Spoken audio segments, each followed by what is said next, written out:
the synagogue that killed 7 Israelis. Hello, welcome back to my boudoir. To vape and smoke, kids. No, it's fine. We can watch the news, Dad. Frank, thanks so much for leaving your awesome message. I think it's awesome that you come by the channel and leave such kind messages for us and everyone to read, and for me to encourage me to keep going, keep rocking it. I hope that you're doing great and that you keep rocking it at whatever you're doing. Hey, Sophie, welcome back to the channel. Welcome back to my boudoir. How are you doing, sweetheart? It's good to see you.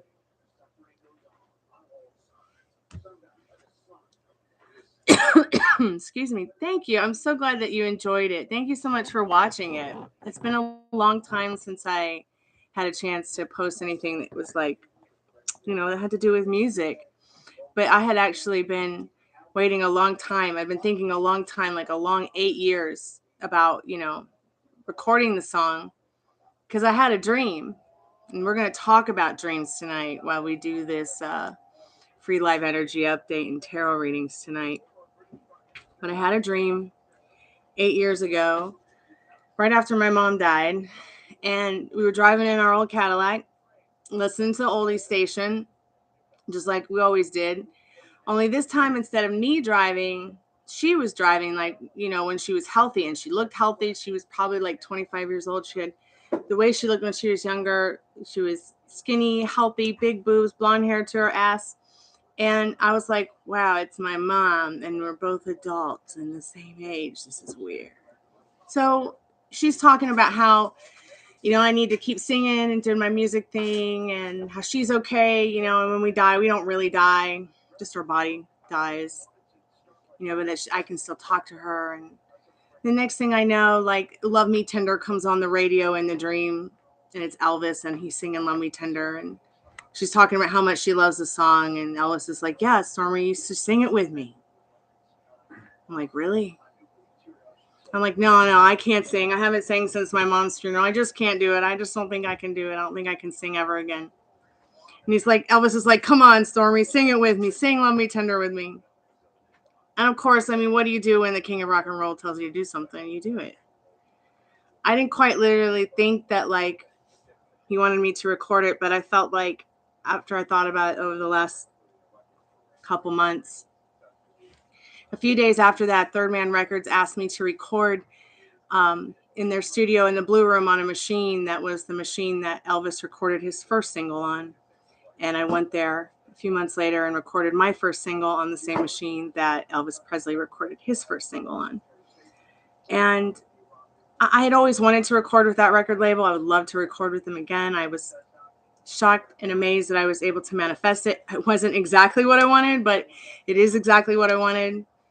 And I really felt like, after Lisa Marie passed away, I felt like I needed to be there for Elvis's spirit and, like, sing Love Me Tender for him. So I made the video because I feel like, on earth as it is in wherever we go. And I just was like, yeah, I think I'm just going to sit down and practice with it and hang out with my dad, and we're going to make a video. So my dad helped me film it. And I think I just sat down and learned it and then played it right away. But I want to do a better version of it. I want to actually release it as a single so that people can listen to it if they can't be close to YouTube, or if they just want to have a hard copy of it even. Maybe make another video for it that actually has, the recording I'll do here at home. But yeah, so dream states. Like, lots of people had come in a couple days ago and talked about their dreams, wanted to, like, ask cards about dreams. So I went back through a lot of my dream state stuff, because I have a playlist that's private with all that weird dream stuff that I like to research and talk about. Today I'm not as tired as I have been the last couple of days working, because I didn't overwork today.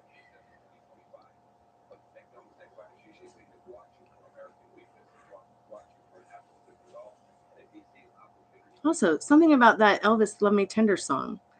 The version that I sang is the same exact version that he improv'd and sang at the Ed Sullivan show, the first time he ever sang it on Ed Sullivan. I noticed that a lot of the covers are just like either really traditional in regards to singing the same first verse as the last verse. And I was like, yeah, I'm gonna do the Ed Sullivan one because I think he just improv that. It was so good. He's so talented. Elvis is so talented. Me too. I never really stopped because I think after I recorded with Jack and the Third Man Gang, I just had to keep doing my music thing. I had to keep doing my music thing, and even though I had to put it on pause for a little bit after my accident, and then of course because of COVID, there was no live gigging anywhere for a long time. But I wasn't really capable during the pandemic to even play my guitar. I was actually relearning about who I was in my life, and relearning to play guitar, relearning my songs I'd written, and relearning a lot of the songs and cover songs I had taught myself while growing up to teach myself to play music. Like I'm glad I had this YouTube channel because my friends and family had to take me to my YouTube channel to remind me of who I was and what I did. Like that's how bad my accident was. I forgot so much. And I still forget. And then someone will remind me of something and I'll be like, thanks for helping me remember. And then I'll remember all the memories will come flooding in when I have an epiphany like that. Those have been fun. Those have been like Christmas morning. Would you like a free live energy update today?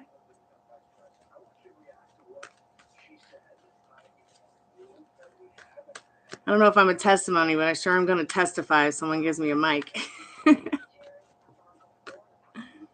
All right, so you've got the Page of Swords today. This card is definitely about communication. This card can also be about gossip, but I think that you would know the difference between what kind of communication and, whether it's good or bad. But Spirit says in this Page of Swords, find that inner child within you and within your mental energy, because swords is your mental energy, to carry you through your communication, your conversations, and the journey that you're taking, maybe with communicating with others in your life, your love life, your personal life, your friend life, your social life, stuff like that. And if there is some gossip going on, just cut that right out of your thoughts and feelings, because really it is true. What you imagine, you bring about. I'm good today, Nisha Queen. How are you? It's good to see you. So, Sophie, just make sure that, you're using that inner child to not only communicate what you want, but also to soothe yourself. If you get stressed out, if you get worried, if you get freaked out, that's something that my mentor taught me, is that when I get freaked out, just go within and soothe myself, and soothe my inner child by just letting myself, reminding myself of the freedom I had as a child and the free thinking I had as a child and the way that I believed and loved as a child, because that can get stolen from us because mean people suck. And I feel it's important to tell people when cards like that come up to, embody that energy, especially with a card like that has to do with communication specifically, and even especially gossip. Like maybe you're gossiping to yourself. Maybe subconsciously something's going on in your head and you're maybe talking bad about yourself. That can even be like inner gossip, like, fighting with your demons. Nisha Queen, my case manager said he was going to contact me today, but I called her 3 times, no answer. Can you tell me when will I hear from her? I just hate it where I live. Oh, sweetheart, I'm so sorry you hate where you live. Is there any way that you can make that better? I mean, like, what is it that you hate where you live? What is it that's bothering you the most? So Spirit just says, have hope, because you are going to hear from this person very soon in the not too distant. It could be later in the evening, or real early in the morning when the stars are either coming out or coming up, going out or coming in.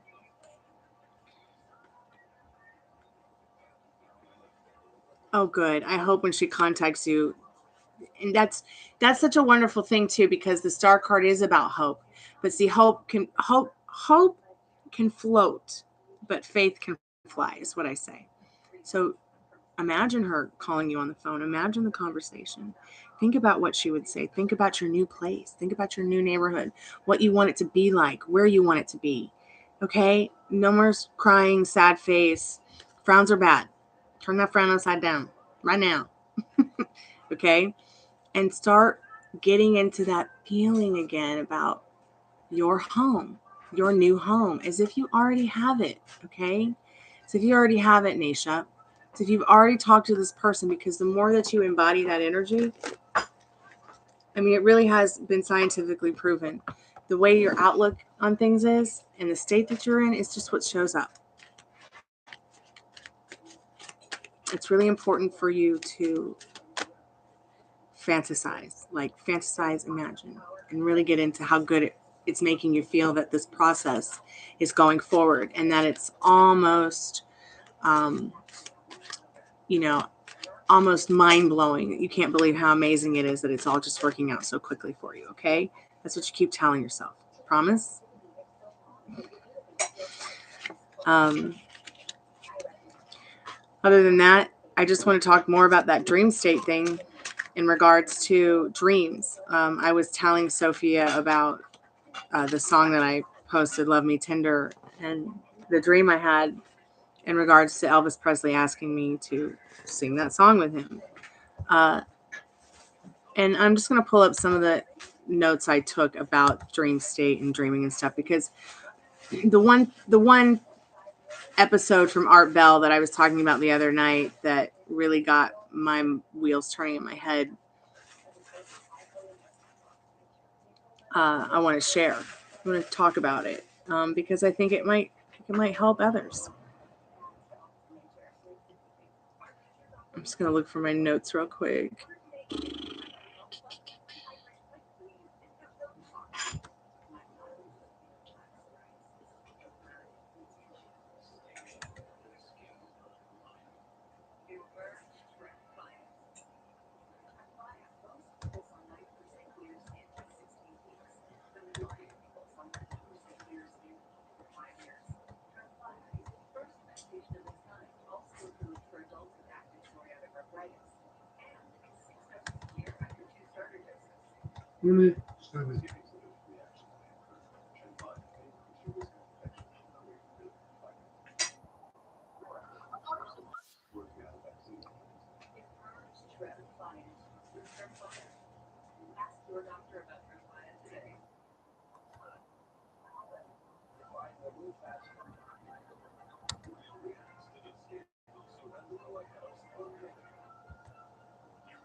So there was a doctor who, I'm guessing is a scientist. I'm not really sure what kind of doctor he was. Maybe I could just look him up real quick. I can't believe I never looked it up. His name is Dr. Albert Taylor. And I got interested in this gentleman and in this particular Art Bell episode because he had some secret top clearance like my mom did for NASA. And I had thought it was so interesting that he said that he kept having like these soul pulls, like he would have these dreams where he would see loved ones, right? and he would remember something about the room that he was in with his loved one that might be sleeping or whatever was going on in the dream.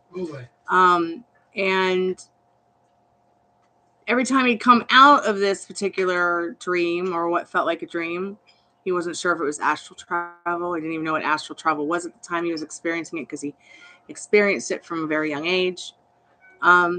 He said that he would go talk to the person he would dream about the dream and be like, hey, I saw you in this dream and I wanted to let you know that I remembered this or this detail. Because in a dream he would tell himself, well, I'm going to remember that this is a position they sleep in, or this is what they were wearing, or this is how it smelled. In case I really am here, I can distinguish if it was astral travel once he did learn about astral travel, or just a subconscious dream while he's sleeping in his bed. So I guess he got really into like paranormal investigations and stuff that, like he said, traditional people who are scientisty and, have high secret clearance for NASA and are raised Catholic don't usually like get into. And I could really relate with that because growing up Catholic, we didn't start talking about science and the supernatural until I was much older. I mean, it was just a lot of, you know, going to church 3 times a week and always at Catholic school, learning whatever it is that you learn at places like that. I would have to say that one of the most interesting episodes I've ever listened to from Art Bell's Dark Matter. So I'm just going to post it here in the chat for other people to listen to if they come in and they want to watch it, or if anybody who's here in the chat wants to see it. And I'll probably come back and talk more about this stuff at another time when there's more people around. But I want to go ahead and share it now for anyone who might be watching or coming in.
So yeah, Albert wrote a book called Soul Traveler. I'm also going to post that link as well.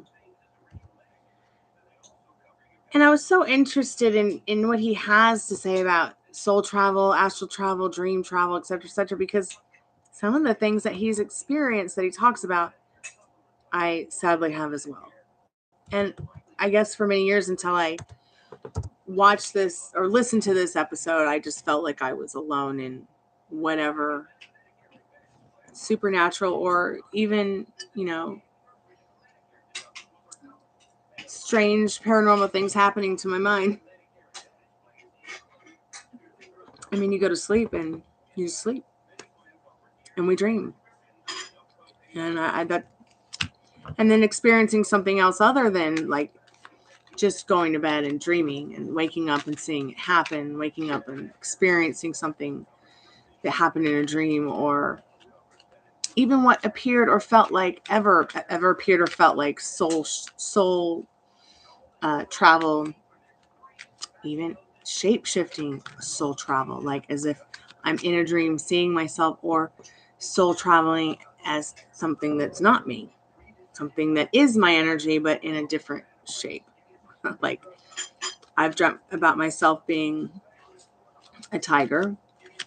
I've dreamt about myself being a white raven. I've dreamt about myself being a wolf. But mostly what caught my attention about Albert is his flying dreams, as I have a family member who dreams about flying. And most, if not all, his dreams that my dad has, he's flying. He's my little owl. But I just feel like these are all very real and valid things that people come into the chat and ask me about, about their dreams, about supernatural experiences. And I think that's all very valid if somebody is experiencing something that is supernatural, and they're, say, not under the influence of alcohol or drugs, or even just the influence of maybe fear, because fear can create a lot of illusion as well in just waking day. My neighbors will ask people I live with, hey, Are you having a lot of ghost activity at all in your apartment? Well, no, because the ghosts love us. You know, and it really depends. I think it really depends on how people look and feel about ghosts and spirits and the afterlife.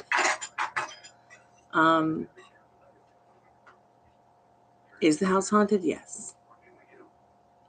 Very haunted.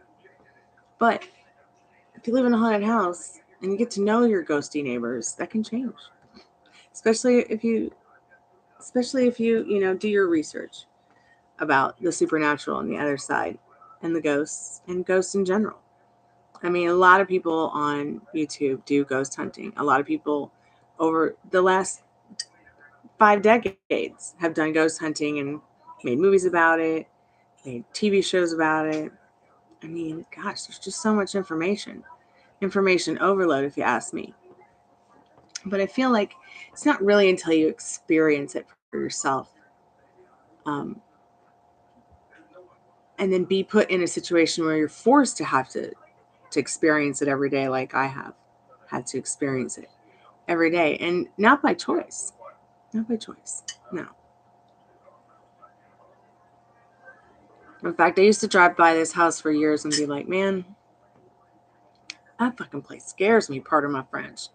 How can anyone live there? It's so scary. And then I end up in the same scary house due to circumstances.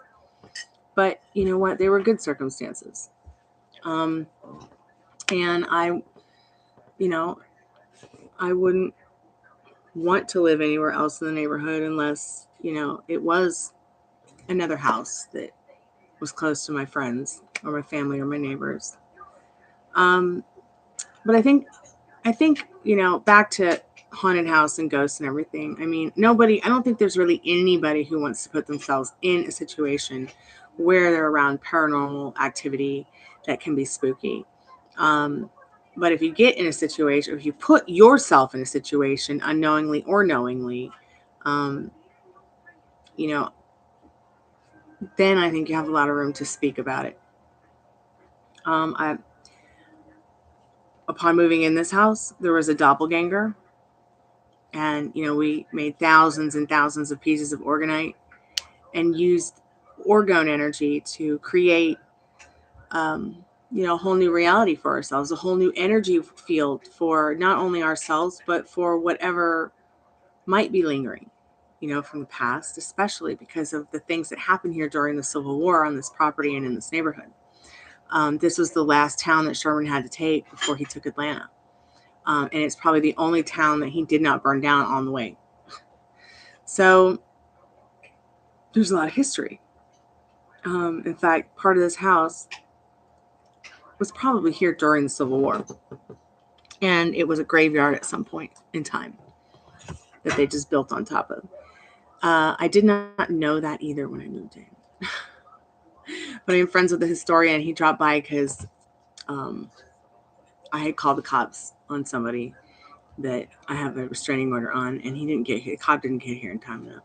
But he's like, you live here now? I'm like, yeah, why? And they're like, well, he's like, well, it's haunted, and the house is built on a graveyard. In fact, the whole neighborhood is graveyard from here to there and back again. I'm like, oh boy. So once I saw the doppelganger ghost, I was like, yeah, that's it. We're going to have to really do some work here to exercise this energy, exercise these inorganic beings. Because there's a huge difference now between just some random spirit, random ghost, and a doppelganger. I'm not really sure at the end of the day if I really believe in shadow people, but I think that I do believe that there are definitely ghosts. And I'm, at the end of the day, I'm not even sure I can't remember if a doppelganger ghost is considered a demon or not. I can't remember. Is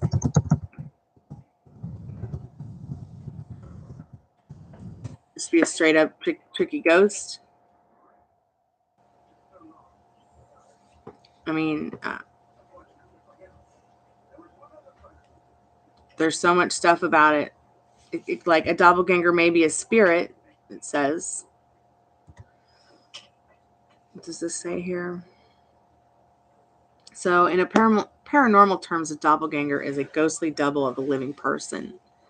I basically came into the apartment and I saw my friend Micah standing in the dining room. But I had just seen him. And I knew he was not in the dining room. And I went to where I had just seen him and I said, "Were you just in the dining room?" He's like, "No." I'm like, "Well, I just saw something that looked like you." And he's like, "Oh, that's happening to you too? I keep seeing you in different places, but it's not you."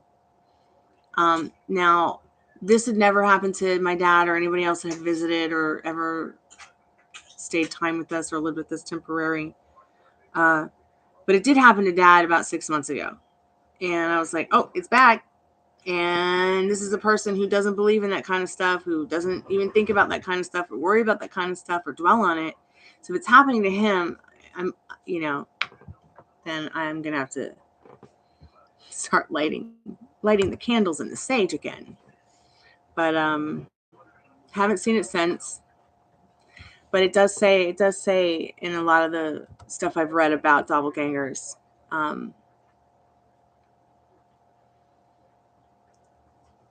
that it can, seeing someone that that might be a family member, which it wasn't a family member, and we're not family, Mike and I, we're just friends.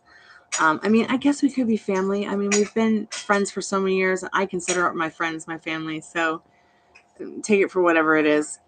But it does say that, if you're seeing doppelgangers, that it could be, a mischief spirit, not a demon. This paranormal guide actually clarifies that, but it could also pretend like illness, death, or some other tragedy for that person. Now, I can say there has been some tragedy in Micah's family and as well as mine in the last 2 decades of being friends and growing up together. I feel like there are certain things that can be omens and signs of this stuff, but at the same time, I don't like to give meaning to anything unless I want it to mean something. But there are unexplained paranormal instances and experiences, I think, that we all have. And some of them just can't be explained. I wish I could explain all of them, but I can't. I think that one aspect of dreaming that is incredibly interesting to me is that I sometimes wonder and feel, are we on a different wavelength? Is this another reality that I am really experiencing? Am I just really here in bed having a dream, or is my soul in another reality, in another body that's me, that I don't know about, because we live in a metaverse of multiple different realities. So yeah, when you wake up and have a dream that was so real, and then you come back to this state, it can also be kind of traumatic feeling and dramatic feeling. I've had dreams stick with me for years and years and years, and I watch to see if they'll play out, and they don't. And then the ones that I'm not waiting around for them to play out do. It's real weird.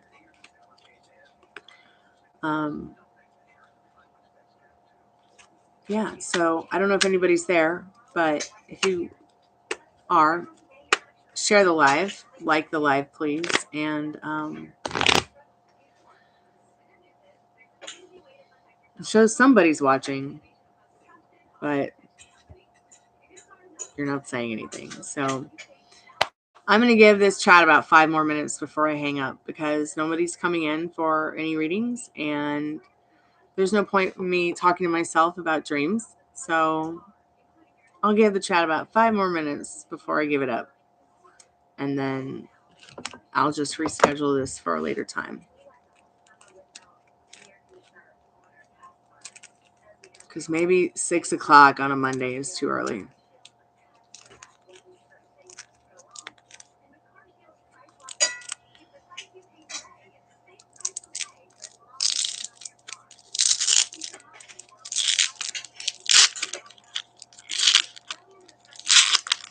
Mhm.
What?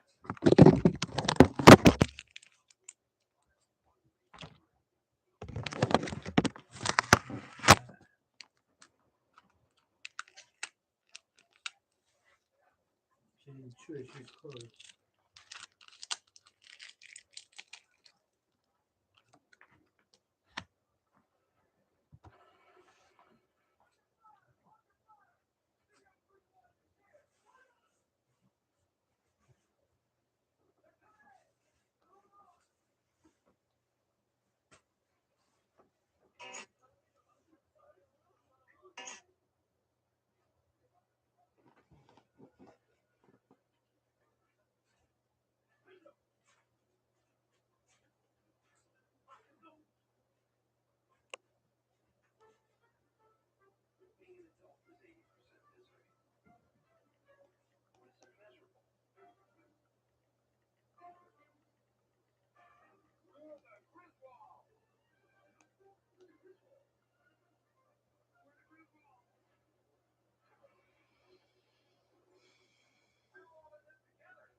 Okay, so I'm going to go ahead and end the stream because it's pretty dead around here, and I'll come back later and see if anybody else comes by. Thanks so much for listening to what I had to say about dreams, and maybe we can continue the chat about dreams later when there are more people around instead of listening to me watch the news and my dad crunch bread. Have a good afternoon, y'all. Talk to you soon. Bye.